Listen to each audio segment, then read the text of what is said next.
Of that, as a new pope is chosen by cardinals reflecting very different issues and priorities than we've seen before. So we are in for very interesting times. And Rafe, we're getting so much response from our audience on this on gbnews.com/your say. Polly Whelan here saying, just going to sit and enjoy the moment with millions of people. For so many, not just in Britain, but around the world, the opportunity to sit and observe a full Latin Mass in such splendour, with such meaning, it's a rare treat, in a sense, Rafe. It is indeed, and just as the Pope wanted to, spread Catholicism around the world through the benefits of television, those devout Catholics and other religious people and others who simply respected the man are able now to take part in something that would have been closed to a very small group of people. And there, of course, have been masses celebrated around the world. We had at Westminster Cathedral, which is the home of the Catholic Church in Great Britain. In England, we had a mass said for the Pope on the day that he died, in fact, led by the Archbishop Vincent Nichols. And as I say, this is not the end of the mourning for the Pope. This is only the start of 9 days of mourning. And the Mass will be said every day for the next 8 days. Tomorrow being a Sunday, there'll be another morning Mass at 10:30 in St. Peter's Square, as we had today. But then the next 7 days, we will see Masses taking place every day at 5 p.m. within St. Peter's Basilica itself. So hopefully anybody who is in Rome will have an opportunity to attend one of those services. Rafe, thank you so much, and thank you for your expertise this morning and your essential help with the commentary, and also to Claire Muldoon. Thank you so much. And we're still seeing images there from Rome, and the Pope's the coffin will make its way 3.5 miles through Rome, past some major historic, internationally famous landmarks, and we will, of course, be following this. I mean, it's been an incredible spectacle, Charlie, hasn't it? And some of our viewers commenting on how well organised it's been, how well run, it's sombre, it's kept that sacred atmosphere while still being very efficiently coordinated. Yeah, it's been extraordinarily beautiful, even after we heard that Pope Francis had tried to simplify the ceremony. You can have that sense of it being an especially spiritual and focused ceremony on the liturgical process and the reverence for this moment, with some 200,000 in attendance. And we're now joined by Caroline Farrow, the Catholic journalist and commentator. Caroline, watching this process must have been extraordinarily moving for you as well. Absolutely, and I think I was struck very much by the simplicity of Francis' coffin. He eschewed a previous tradition of being encased in 3 coffins. He just went for the simple coffin of wood and zinc. And also, it's profoundly moving, isn't it? Because we are still in the octave of Easter, and only last week there was Pope Francis out and about in the crowds in Rome. And you look back on that footage and you can see he was almost saying his final farewells. It was almost as if he knew. And there's this sense, this feeling I had that very often with old people who know that they're on their way out, that they conserve all their energy for a milestone event. And I really feel that the Holy Father knew that this was going to be his last Easter. He knew he was dying, and it makes his celebration of Easter all the more poignant, knowing that he was actually going through the suffering and the passion of Christ, and then to experience the glorious resurrection. So I have to admit, when I heard his news, this is a strange reaction, but whilst being very moved, I was also really happy for him, because I thought, what a beautiful time of year for a Catholic to die, just immediately after the resurrection, when we're experiencing that. And there's a parallel as well, in that the previous 2 popes, certainly Benedict XVI, he died on New Year's Eve, which was the part of the octave of Christmas, and then Pope John Paul II died on the Divine Mercy weekend, a week after Easter. So there's something symbolic that the last three popes have all died during, the most holy time of year. We're also joined by journalist Jimmy Burns here in the studio. Jimmy, welcome. And it's been a fascinating spectacle, and of course, for many days of the year, there's lots of discussion about disagreements within the Catholic Church. But today, there's a real sense of unity, of coming together, not just of the cardinals, but from Catholics across the whole world. Yes, first of all, I absolutely echo what Caroline said. So, it's great that we haven't got two journalists arguing with each other, but absolutely 100%. Yes, as you say, I mean, I think, for me, watching today, very, very moving. What's really striking, apart from the things that Caroline's already noted, is this extraordinary kind of coming together. Not just of heads of state, a lot of them who disagree with each other, some of them in incredibly binary, confrontational ways. But if you just look at the sort of ordinary people, I mean, an extraordinary amount of young people, for instance, people of all faiths and no faiths, of all colours. I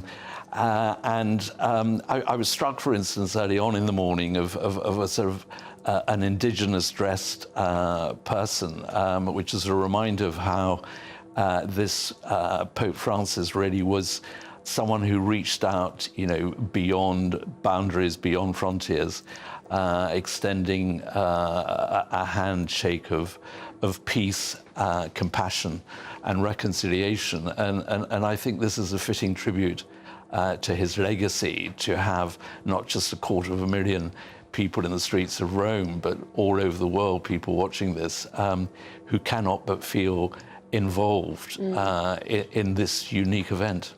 Yes, Caroline, it demonstrates how the Catholic faith transcends the idea of nationhood. Yes, we're all citizens of particular countries, but the Catholic Church reminds Christians of the command of Jesus to make disciples of all nations, and that those people are united in one church. Yes, that's right. And we are all one universal church. And in fact, when there's a lot of talk about, say, multiculturalism, but when you look at, say, Catholic multiculturalism, it's wonderful. I know in my particular parish, we have people from every single continent and, every single nationality, every single colour, but yet we're all united together under one church with sharing the same vision. And that's actually, a model that we should look to be sharing throughout the world. Everyone together, but, eyes in the same direction. Well, Caroline Farrow and Jimmy Burns, stay with us as we continue our coverage of Pope Francis's coffin making its way through Rome on his final procession as Catholics in Rome, but also around the world, say goodbye to a spiritual leader and a world leader. We're just taking a break now. Stay with us.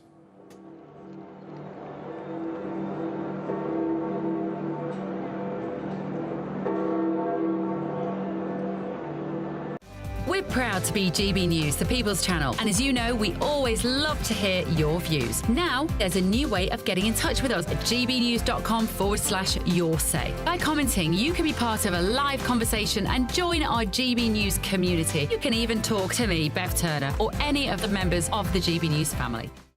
Hi, I'm Michelle Dewberry, and my show is your opportunity to cut through all the noise and dive in headfirst to some robust debates. Ideas clash. Situation, isn't it? Because the failure is you're deliberately avoiding my point. Nothing's held back. And if you think this is the end of it, wait for more. And we do not shy away from the difficult stuff. Sometimes I want to shake people and say, if only you understood. So join me on Jubes & Co. weeknights at 6 p.m, only on GB News, Britain's news channel. What is the state of our economy? What is the state of our National Health Service? What is the state of our schools? What on earth is going on? Understanding Britain means understanding the state we are in. This is State of the Nation with me, Matt Goodwin, Wednesdays, Thursdays and Fridays from 8 p.m. on GB News. The royal family is an enduring symbol of tradition, unity and pride for Britain. At GB News, we celebrate what makes this country great.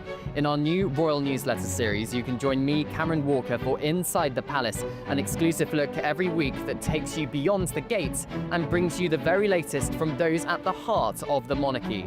Never miss a royal moment again. Sign up now. Go to gbnews.com/royal newsletter and get the latest straight to your inbox. Headliners on GB News 11 p.m. every night. It's got 3 top comedians going through the next day's newspapers so you don't have to read them, which is great. That's a good point. He's lying. Maybe he's not lying. That's Headliners every night from 11 p.m. and 5 a.m. as well on GB News, Britain's news channel. Mornings don't have to be tiresome, especially if you have the right company. Wake up to news as it happens, opinion and debate, and of course, a little bit of entertainment too. Because when the kettle's on, we're on. That's Breakfast on GB News, a show worth waking up for. Every morning from 6 a.m. Only on the People's Channel, Britain's news channel. We'll spread the news, you spread the word. Good Afternoon Britain isn't just about us. The wonderful thing about this programme is it's about everyone watching. It's an interactive programme. Well, there absolutely is something to see here, and we're going to be talking about it more. Whether it's breaking royal news, please bring us up to date. Or indeed a particularly punchy speech in the House of Commons. Very, very curious. We bring it to you live, and then we bring you live reaction as well.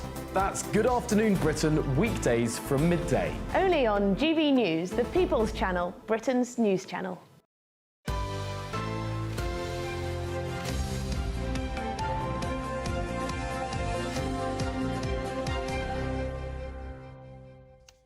Welcome back. You're watching GB News with me, Charlie Peters, and Miriam Cates. Now, the funeral mass of Pope Francis in St. Peter's Square in the Vatican has now ended. Yes, this morning, leaders from around the world descended on the Vatican with our Prime Minister, Sir Keir Starmer, the US President Donald Trump, Ukrainian President Volodymyr Zelensky and former US President Joe Biden all attending. Now, the mass began with the coffin being brought into St. Peter's Square, where some 250,000 people gathered to participate. The service included readings from the Bible, homilies, music and prayers to the late pontiff.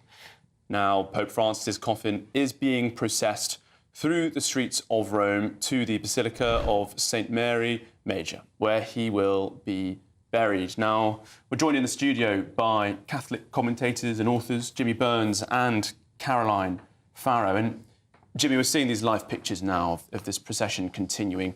The Vatican confirming that some 250,000 in attendance at the funeral, but many more will be part of this slow and gradual 5.5-kilometre procession. Yes, I think it's very apt that, and I know Rome pretty well, that this sort of slow procession, but this route to St. Mary Major Basilica would normally take not more than about a quarter of an hour. They're going to extend it up to an hour. It's going very, very slowly. And I think it's very apt as the kind of thing that Francis himself would have approved of, because it gives time for ordinary people, more ordinary people from the streets to be present to say their farewell. Funnily enough, I was just looking at it now. I mean, it brings back memories of Princess Diana's cortege. If you remember, it was a very, very slow. It was that moment. All right, people aren't throwing flowers at him, but it was that moment of engagement with people out in the street, out on the pavement. We've had, as you noted, 250,000 in St. Peter's Square. Now it's through the streets of Rome. Hugely evocative moment, really. Slow, present, this universal spiritual leader passing before his flock. I just find it very moving as his biographer and someone who's met him and sadly is no longer with us. And we've heard lots about the Pope's life over the last week. It's obviously been headline news in many papers. Are there any aspects of his life that you don't think have been covered that are interesting but haven't made it into the British consciousness? Well, I think it's been pretty well covered and very generously, and it's difficult to sort of, nothing's jumped out of the page, as it were, sort of, God hasn't been said. But I think, one of the extraordinary things, and I obviously experienced it at a personal level, is how Francis, despite being a huge global spiritual figure who spoke truth to power, who met all sorts of heads of state, there's so many personal anecdotes of individuals who were touched by him on an individual basis. And I speak to you as someone who had that experience, because on my 40th anniversary, I went with my wife and I had a kind of private audience with him. And I'll never forget, he took our hands and just looked at us with that extraordinary face of his, which full of light, full of engagement, full of compassion. And he just asked us straight away, which of you has been most patient? Well, I mean, what kind of better phrase to address to anyone who's been married with all its ups and downs, to ask which of you has been more patient, which left both my wife and I absolutely gobsmacked. And of course, we were both sort of trying to point at each other in a moment of generosity, which obviously he wanted to elicit from us. But you have a lot of those stories, He was particularly good with kids. I was once with him holding a baby because I was in the front row and there was a parent with a baby 20 rows behind who'd been throwing the baby almost like a kind of basket over the heads of everyone. Finally, it landed in my arms just at the moment when Pope Francis was going past. And I held the baby up and he ordered the Pope-mobile to stop. And he leaned over and he just touched the baby on the head. And I could see the faces of his parents sort of registering this moment as something that they would never forget. Yeah, it's incredible. And Jimmy, we're now seeing this adapted Pope-mobile moving through the streets of Rome. And Caroline, as you're just hearing from Jimmy about how this Pope had a particularly special connection with people, it's no surprise to see the police having to line these streets to hold back these deep crowds. No, it's not. And when Jimmy said this was very reminiscent of the late Princess of Wales, Diana, that was the exact same thought came into my head watching this footage. And it's very new. Because this is the first Pope to be buried outside of the Vatican in 120 years. And it seems, it seems strangely moving and fitting, and even though it's outside of Vatican protocols, because normally what happens is we have the papal funeral, and then, the burial is always a very quiet and private affair. I mean, the Vatican does normally release pictures afterwards, and I should imagine that although the interment in St Mary Major will itself be private, I imagine that they will release pictures later. But you really get a sense, actually, that we are all going on this final journey with the Pope, and we're having, it's a chance for people to say goodbye and to pay their last respects, especially if they hadn't been able to attend at St Peter's Square, which would have been crowded out, as we saw. So, I mean, this is, I guess the closest I can come to it was when, do you remember, Jimmy, when Pope Benedict resigned and he had a final journey through the streets of Rome to Castle Gandolfo, and I think he went via helicopter. But obviously at that point he was still alive. But this really is something else. It's maybe it's a bit hyperbolic to say it's groundbreaking, but I actually, it's new and I like it. I'd like to see this for other popes. No, it's been a beautiful and personal experience, and there's ripples of applause have come through regularly, which is, I mean, I think a few of us on this panel have been to several Catholic services. I have to say that applause is not a common part of the proceedings, but it has been a regular part of this. But this hasn't just been a solemn and spiritual process, it's also been quite a delicate diplomatic one. And joining us now to discuss President Trump's presence at the funeral of Pope Francis, among several other world leaders, is the American journalist and political commentator Nelson Aspen. Nelson, thank you very much for joining us on GB News this morning. What did you make first and foremost of what we've heard from both Ukrainian sources and the White House about his meeting with Volodymyr Zelensky? Well, it's very encouraging. In the words of Trump's spokesperson, the president and Zelensky met privately and had what they described as a very productive discussion with more details to follow. It's a remarkable juxtaposition when you consider the last time they were interacting was that volatile Oval Office meeting that they had. But in such a somber, reverent moment of grandeur, almost, to see these world leaders together was somehow comforting, if that's an appropriate way to describe it. And what was interesting to me is how we had former President Joe Biden sort of sitting in the back, smiling and taking selfies with people. And then you had President Trump up in the front with the current heads of states among the 170 or so world leaders. And seeing those other world leaders sort of gravitate to the president to have their moments with him. Of course, the president and First Lady Melania visited the coffin before the funeral to pay their respects. And in the words of President Trump, he described the Pope as a, quote, fantastic kind of guy. That's very Trumpian language. And how is this being covered in the United States? Of course, there are millions of Catholics in America. The vice president is a Catholic convert. Is this being broadcast widely as it is here? It is big news here, except for the fact that it's just barely dawn now. So I think most people will be watching highlights as opposed to watching it live like you and I are. But I think it's impossible, regardless of your religion, not to be impressed by the choreography, by the content of the service itself, by the security, by the camera work. I mean, this is an unbelievable, beautiful spectacle, and quite deserving and fitting for the Pope.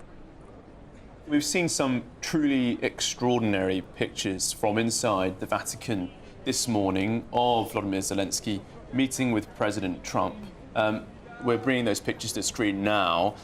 You can see a member of the clergy in the background, but just two red chairs facing each other in open holy spaces. We've also seen Sir Keir Starmer and Emmanuel Macron joining in a four as they gather in a similar area. That photo on our screens now, for those listening at home, it's all four men standing in a circle with a smile on Sir Keir Starmer's face and Macron's hand on Zelensky's shoulder. Very different body language, Nelson, to what we saw in the White House just a month or so ago. Well, it certainly wouldn't be appropriate to have any other kind of interaction given the circumstances. Yes, indeed. But it is heartening and encouraging when you see world leaders interacting in a civil, friendly, professional manner, as opposed to so many other circumstances when it's just the opposite. Nelson Aspin, thank you so much, and thank you for being up so early to join us from the States. It's an honor. It's an honor. Well, turning back to the UK now, and with us to reflect on Prince William's presence at Pope Francis's funeral, we've got royal historian Alexander Larman. Alexander, thank you so much for joining us. Now, I understand that it's traditional for the first in line to the throne to attend international funerals rather than the King or Queen themselves. Hi Miriam, and yes it is, because I think a lot of your viewers will be thinking, well, why isn't King Charles present? And of course the answer is, it's because despite the very close relationship that the King had with the late Pope, it is the tradition that the ruler doesn't attend and that the first in line does. And of course, what's interesting about William's presence is that there's been a lot of discussion about, is Prince William at all interested in religion? Because he's never given any kind of public interview or statement about religious faith. And we know that his father is very interested in religion. He had a close friendship with the late Pope and in fact saw him on his wedding anniversary earlier this month. So a lot of people, I think, would be wishing that Charles had been able to break with protocol and attend today. And I'm sure that the King himself wishes that he'd been there to honour his friend and to honour this important figure.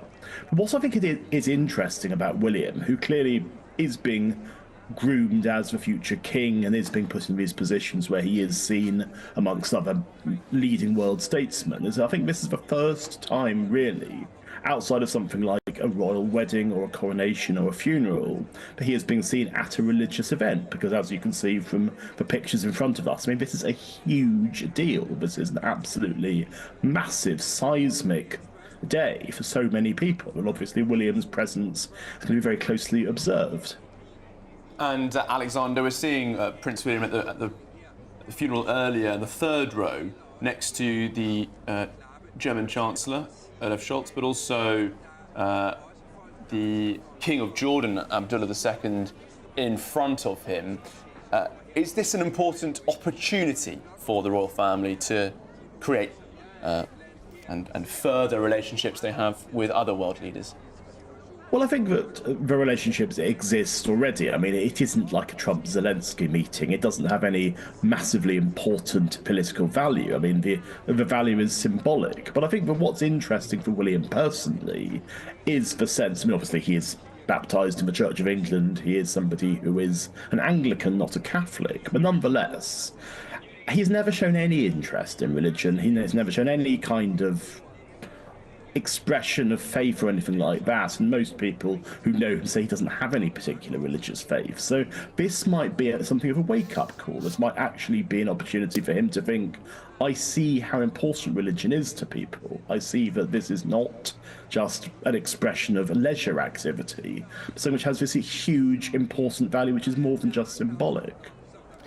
Thank you. That's Alexander Larman. Thank you very much, royal historian, for joining us there. And of course, it's an interesting reminder, the seating arrangements, that the Catholic monarchies were in the front, followed by members of non-Catholic royal families, which of course we were discussing earlier, that actually were Prince William to convert to Catholicism, he would no longer be eligible to be king, or at least that used to be the rules. I'm not sure if that's still the case. Well, back to the studio now. We've still got Caroline and Jimmy with us. And Caroline, of course, as journalists and political commentators, it's very interesting to see the heads of state and the political leaders there. But first and foremost, this was a spiritual event for the benefits of Catholics around the world. Yes, I mean, a funeral is a spiritual event, and it's also for the benefit of the deceased. You know, it's where prayers are said, because in the Catholic tradition as well, there's an assumption. I think there's an assumption. Most people think you die, and if you're a believer, and you go to heaven or you go to hell. But actually, in the Catholic faith, we don't prejudge where anyone's going. We'd like to think that people are going to go to heaven, but we also believe that, you know, sometimes when you die, you might need a bit of further purification. And so during the Mass, you know, we say prayers that this person's soul may actually go to heaven and enjoy the fruits of heaven. So although, yes, you know, as you say, it's a funeral is an occasion for everybody to gather and to say goodbye. It's primarily the funeral is for the benefit of the deceased themselves. And it's telling, isn't it? Watching, I was talking about this the other day, but people tend to say religion and politics should not mix. But when you see all these heads of states, you remember that actually the Pope, as well as having, you know, the Petrine ministry and the spiritual role he has, is also the head of a state. And the Vatican does so much behind-the-scenes diplomacy. It is fundamental. It's a crucial element of a lot of the diplomacy that goes on. You know, the Vatican is there in the background, greasing the wheels, so to speak. And we saw that about when we had the WikiLeaks revelation. We saw quite how involved the Vatican has been in international relations, and particularly in conflict resolutions. And we heard that in the funeral. I think it was Cardinal Giovanni Battista Re said, you know, the Pope was a builder of bridges, and that's what Vatican diplomacy is all about. And without it, I think the world would be a much poorer place. Well, Jimmy, Catholics in Ukraine don't necessarily share that view. At a service in Lviv on Monday, they expressed sorrow, of course, at the death of Pope Francis, but also lingering hurt that the Catholic pontiff had not taken Ukraine's side in its war with Russia. Pope Francis was quoted in saying in 2024 that Ukraine should have the courage of the white flag and sue for peace to the end of this conflict with Russia. And this is significant, of course, because we've seen today President Donald Trump meeting with Zelensky inside the Basilica. Pope Francis may have been the only other world leader other than Trump making those sorts of statements about this war in Ukraine with Russia. This is a significant moment for those world leaders, having that meeting in the auspices of this funeral and also the echoes of what Pope Francis said last year. Yes, I mean, watching that extraordinary image, as you say, of Zelensky with Trump and then Macron and Starmer there as well, in a religious space, brought back to me a sort of an important aspect of Francis, which was that he was someone who constantly used the Gospels as his reference. That there is a particular gospel describing Jesus after the resurrection, where he comes to meet the disciples, and in a complete tiswas, they're frightened. They think the whole world's falling apart. They've seen the crucifixion. The Messiah seems to have disappeared, died. The world is going to break up, and all he says to them, he says, "Peace be with you." And looking at that image this morning, I thought it was so appropriate that on the day of Pope Francis' funeral, you had that space where suddenly peace was among us. The great absentee of this whole thing is Putin, who we haven't mentioned at all, but Putin's not there. You know, I mean, the Ukrainians might complain about the alleged taking of sides of Pope Francis, but he wasn't taking sides. He was calling for peace over war, which is a totally different thing. But I think one of the many enduring images of today has to be that coming together in that space, talking about peace, as if the Holy Spirit had descended on Trump, Zelensky, Macron and Starmer in that moment, hard as it might be for lots of our listeners and viewers to believe, you know. And Jimmy, I don't know, when I saw that image, one of the things that struck me is it almost looked like the pair were in confessional. Now, who was confessing to who, I don't know, but actually Trump's disposition, his physical disposition in that photo, he was sort of slumped over. And it was almost like he was giving the impression that he was actually listening. It just struck me. I mean, obviously we know that it was Trump and Zelensky, but it looked as though it could have been priest and confessor. And on a rare occasion when there's nobody listening in to what they as leaders are saying, no officials, no translators. Obviously people were in the vicinity, someone took that photo, but an opportunity to speak away from the cameras. Yeah, I mean, well said, Caroline, and it was mentioned before with our colleague from America, but you posed the question that what an extraordinary contrast with that visceral encounter between Trump and Zelensky in the White House. And Caroline, you put it so wonderfully. You know, it was an image of humility, really. I mean, who would have thought that you could have an image of humility with Trump? But he is almost in the poise of either having his confession heard or listening to someone else. It's a human engagement of a kind that Pope Francis would have approved of. I would say there was also criticism of Mr. Zelensky when he arrived in the White House for his style of dress.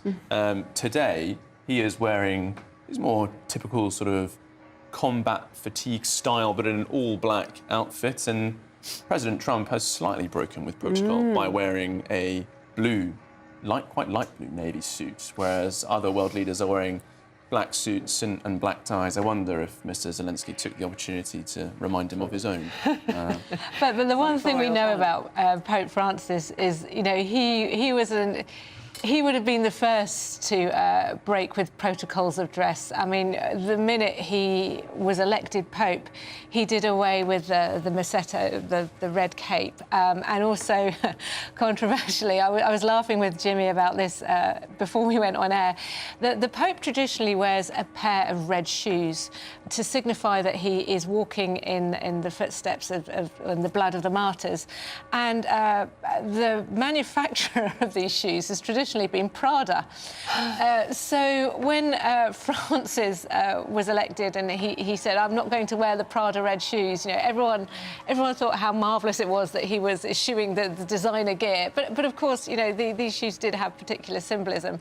And we saw with, you know, Francis in his coffin, again, he was dressed very simply. So I think Francis would, what we know about Francis and doing away with or paring down very complex liturgical rites, I don't think Francis would really have taken it askew that Trump and Zelensky were not dressed as other state leaders.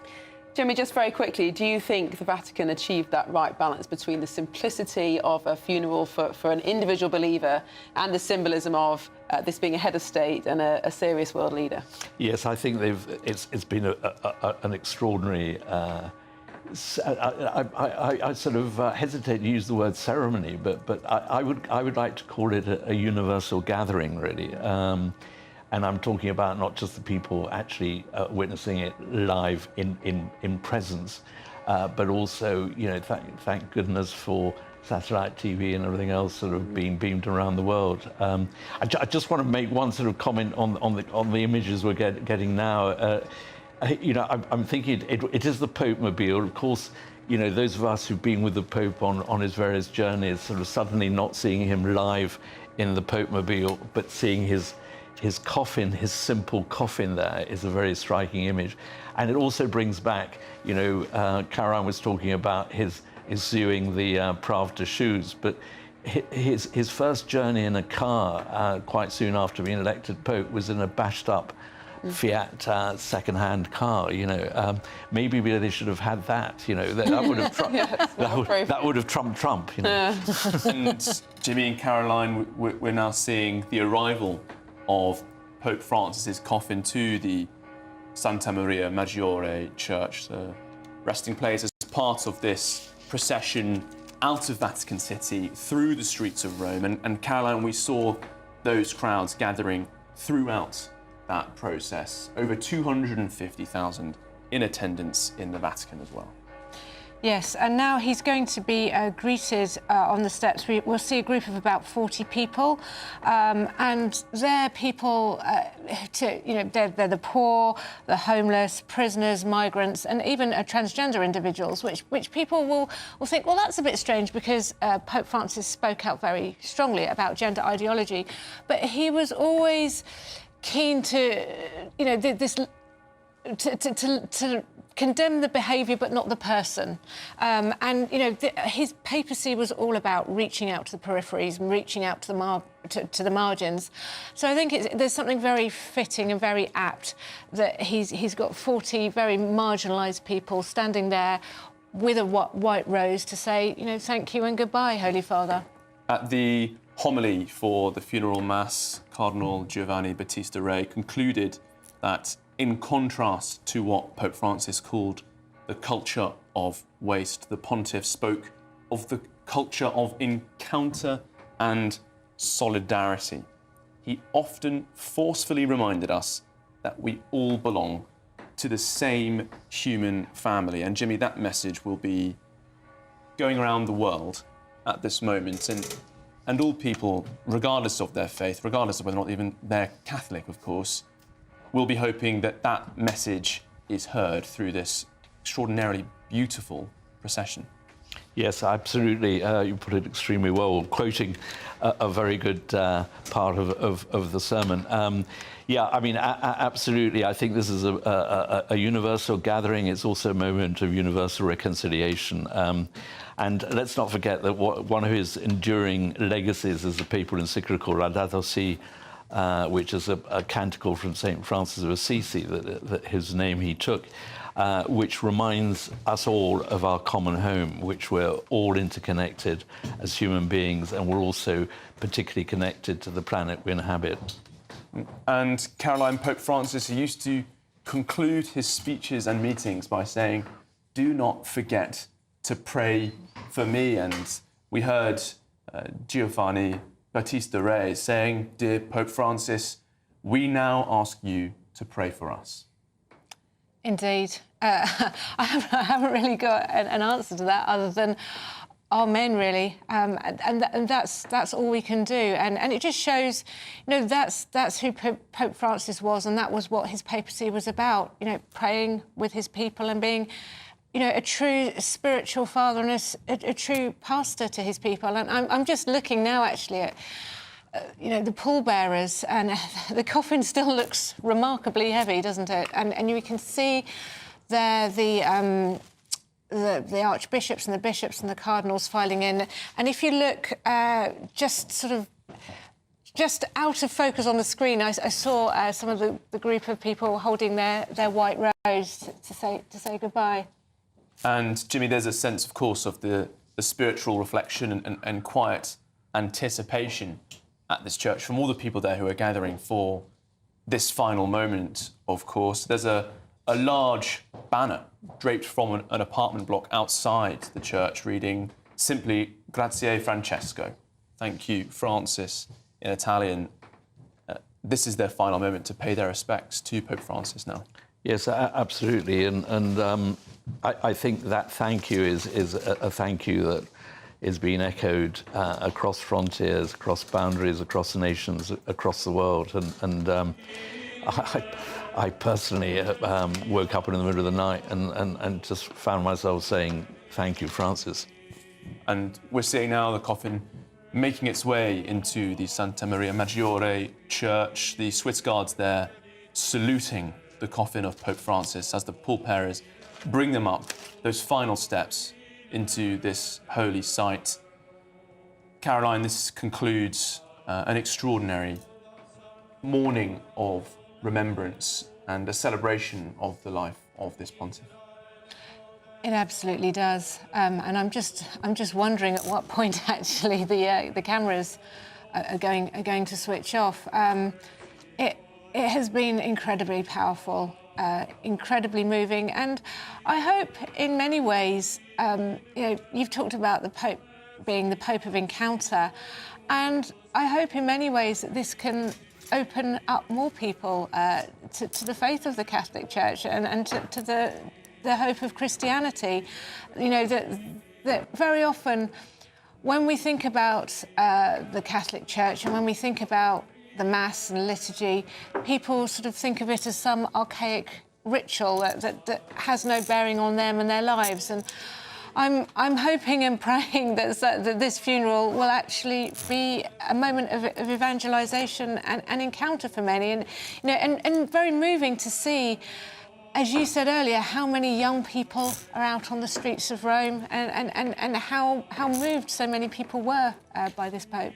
Also, during the homily from Cardinal Giovanni Battista Re, he said that spiritually united with all of Christianity, we are here in large numbers to pray for Pope Francis, that God may welcome him into the immensity of his love. And our correspondent, Ellie Costello, has been among those large numbers, praying for Pope Francis, observing this procession, taking part, really, in this funeral as well. Some 250,000 there.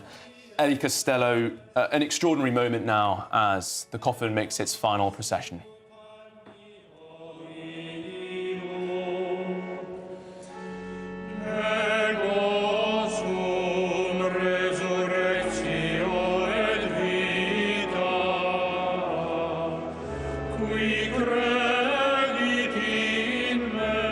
Just been the most awe-inspiring, incredible morning here, Charlie. I've been struck by the people who have just been so respectful in saying farewell to Pope Francis. It was a solemn requiem mass here at St. Peter's Square that drew the attention of the entire world.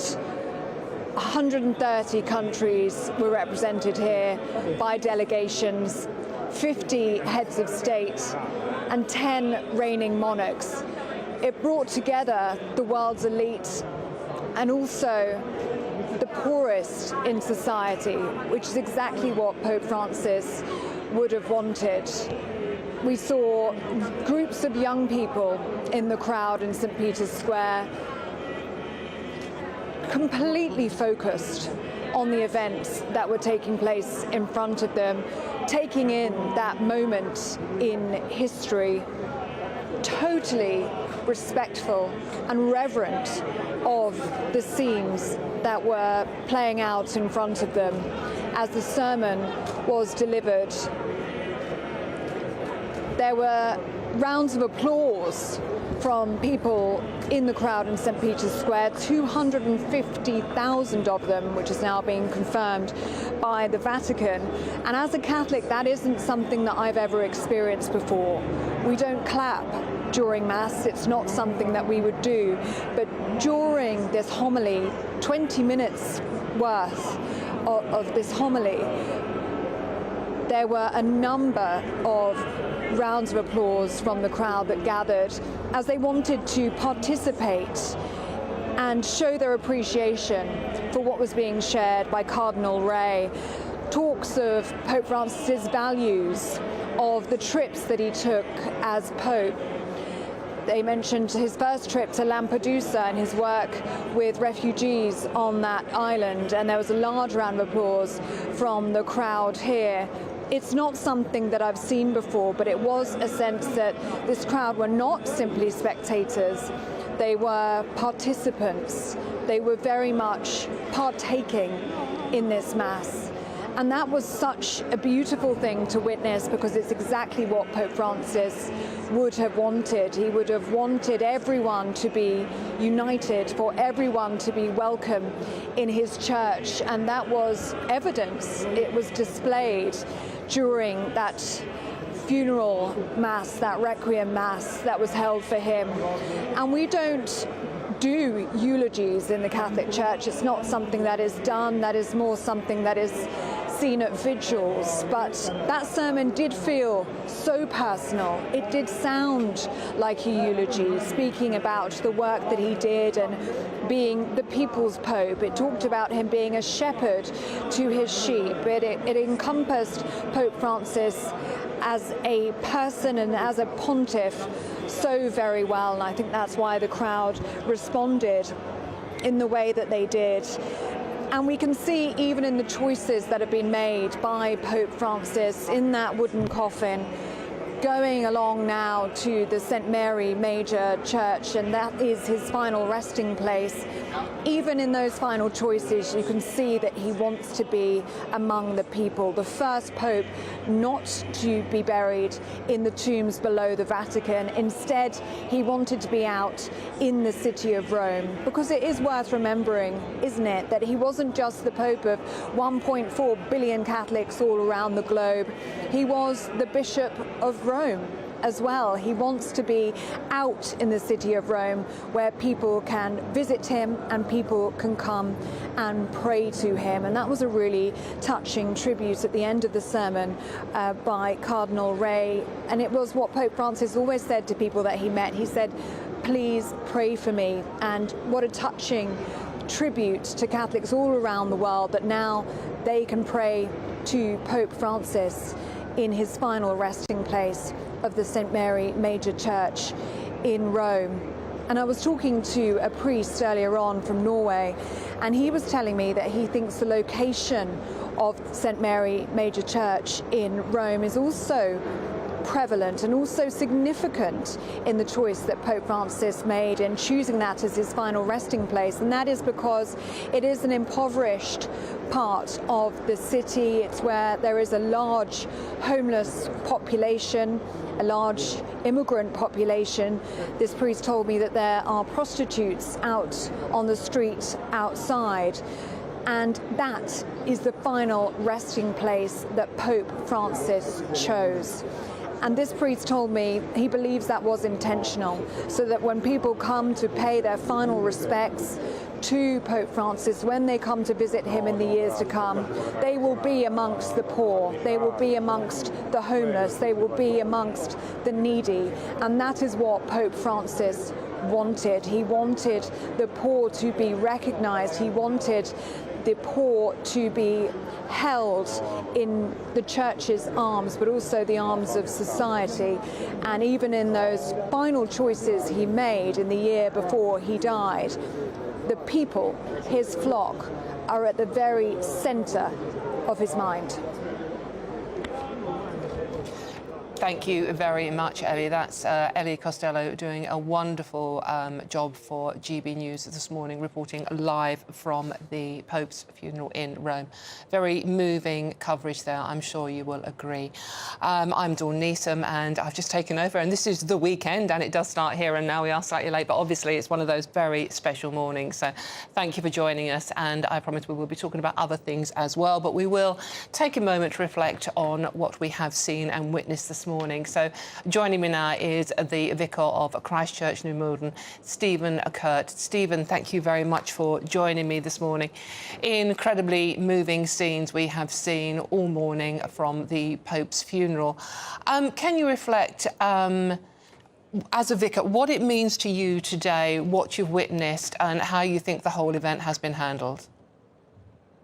I think it's been extraordinarily moving. I am a vicar in the Church of England, so not part of the Roman